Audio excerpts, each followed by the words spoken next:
Pessoal, esse vídeo é sobre força magnética em condutor retilíneo. Bora pro vídeo.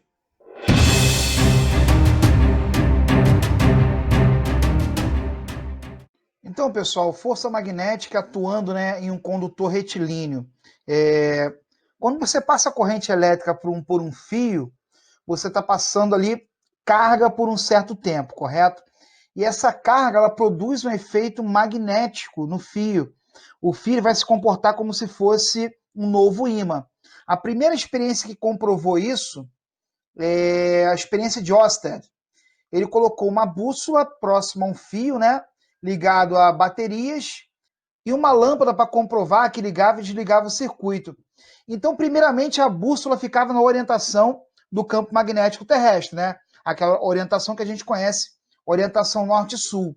Repara aqui no desenho do lado, quando ele liga a chave, ele liga o circuito, a lâmpada acende e a bússola sofre, no ponteiro da bússola, sofre uma deflexão.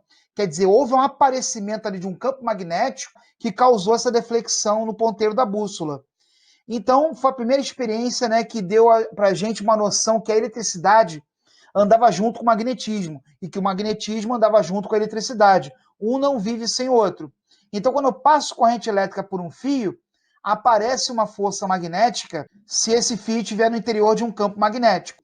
Mais tarde veremos também que quando a gente passa a corrente elétrica por um fio, esse fio ele produz o próprio campo magnético ao redor dele. Então vamos lá, eu tenho aqui um fio de comprimento L, um condutor retilíneo de comprimento L. Nós temos aí um campo magnético orientado para a sua direita, tudo bem? E nós temos uma corrente elétrica ascendente ali, formando o ângulo θ, em relação às linhas de campo. E a força magnética, pessoal, vai estar entrando perpendicular ao plano do seu computador, o plano do quadro, o plano do papel.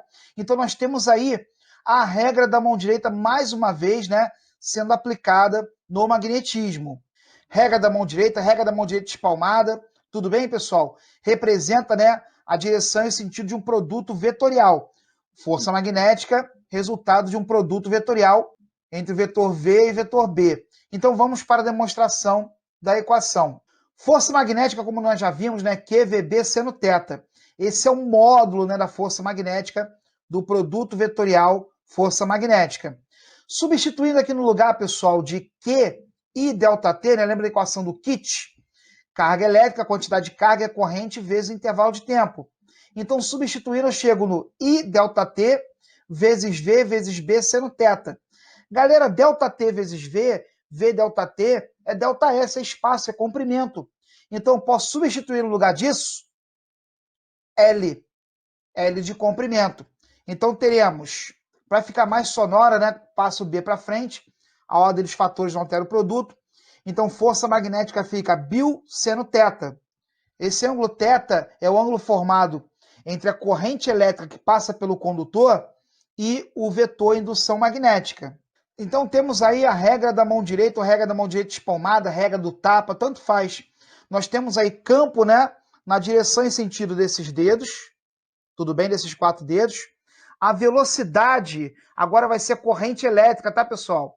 No dedo polegar e o empurrão que é dado pela força, tudo bem? Agora, se o fio, se a corrente está perpendicular ao vetor indução magnética, seno de 90 é igual a 1. Então temos a equação Bill, força magnética é somente Bill. Uma coisa que a gente tem que tomar cuidado é que a corrente elétrica, em um fio condutor, em um fio metálico, ela é produzida por elétrons em movimentação. Porém, a corrente convencional é a corrente do mais para o menos, lembra disso? É o sentido oposto do real, da movimentação dos elétrons. Então, portadores de cargas positivas, vão se movimentar no sentido da corrente, sentido convencional da corrente, melhor dizendo. E o elétron no sentido oposto. Mas, independentemente disso, eu tenho aqui, campo entrando, corrente no sentido do seu polegar, tudo bem? A força, o tapa, está para cima. Agora são casos particulares, tá, pessoal? Quando o fio está paralelo ao vetor indução magnética, a corrente, de mesmo sentido que o vetor indução magnética, então seno de 0 igual a 0, o ângulo é 0, está paralelo, força magnética também é 0. Agora, o fio paralelo é corrente de sentido oposto. Ângulo de 180 graus, sendo 180 também é zero. Força magnética também é zero. Então, em ambos os casos, quando o fio está paralelo ao vetor indução magnética, não temos força magnética atuando no condutor. Aqui, pessoal, foi o princípio do motor elétrico, né? O princípio do motor elétrico, como a gente tem a força atuando ali, né? Empurrando esse fio em determinada direção e sentido, nós conseguimos realizar um giro. Se eu colocar uma espira quadrada, por exemplo, ó, o campo é do norte para o sul. Então temos o campo ali indo de cima para baixo, nessa diagonal, a corrente subindo. Então nesse ramo aqui da direita da espira retangular, a força vai estar para cima. Agora, no ramo da esquerda da espira retangular, repara aqui, ó, a força vai estar para baixo. Então, eu consigo realizar um torque, um movimento de rotação nessa espira. Lógico, isso aí foi se desenvolvendo, né, no decorrer de anos, e nós temos hoje aí o motor elétrico no nosso dia a dia. Inclusive, eu posso montar um motor elétrico em sala de aula, pessoal, em laboratório de física, né, de forma bem didática.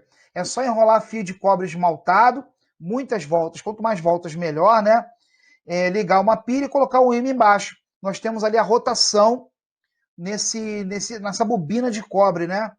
Esse é um exemplozinho de uma questão bacana, pessoal. Uma barra metálica de comprimento 40 centímetros, 0,4 metros, né?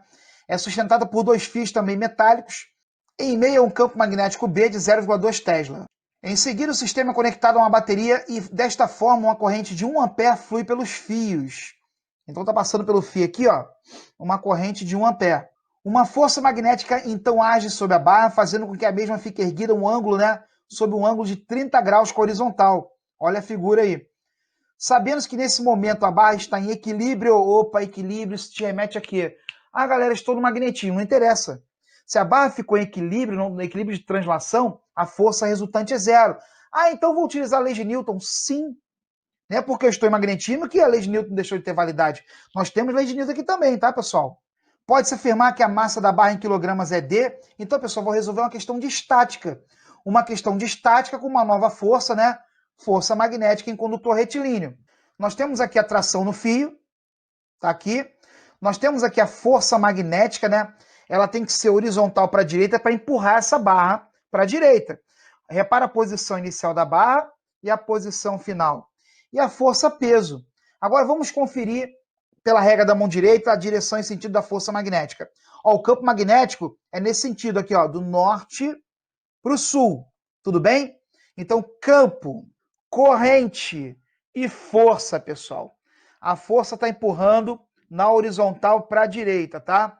Então, como está em equilíbrio, força resultante igual a zero, vou usar aqui um triângulo retângulo, né? Porque peso é vertical para baixo e força magnética horizontal para a direita. Como eu achei um ângulo de 90 graus, é mais fácil usar o triângulo retângulo, tá? Porque eu abro várias possibilidades. Seno, cosseno, tangente, Pitágoras, inclusive, né? Então, a tangente de θ, pessoal, vai ser o cateto oposto, que é o peso, pela força magnética. Então, tá lá, peso pela força magnética. Peso é mg e força magnética bioseno θ. Galera, o ângulo formado entre a corrente e o campo magnético é um ângulo de 90 graus. Tudo bem? A corrente está entrando no plano do computador, celular, quadro, papel, etc. Na barra, né? A corrente vai estar entrando, o nosso polegar entrando, tudo bem? E o campo magnético é vertical para cima, então temos o ângulo ali de 90 graus. Então força magnética fica apenas bio, como eu falei anteriormente. Isolando o termo massa, vamos lá, isolando o termo massa, eu passo bio para cá multiplicando a tangente de θ, o seno de θ é igual a 1, então não preciso colocar.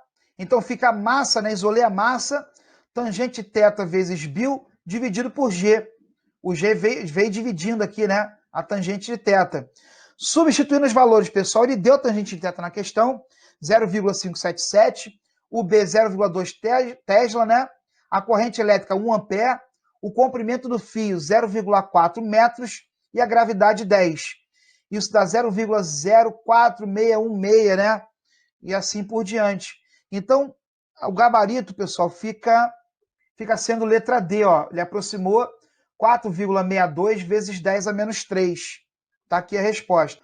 Bom, espero que tenha ajudado. Galera, muito obrigado, bons estudos e até a próxima.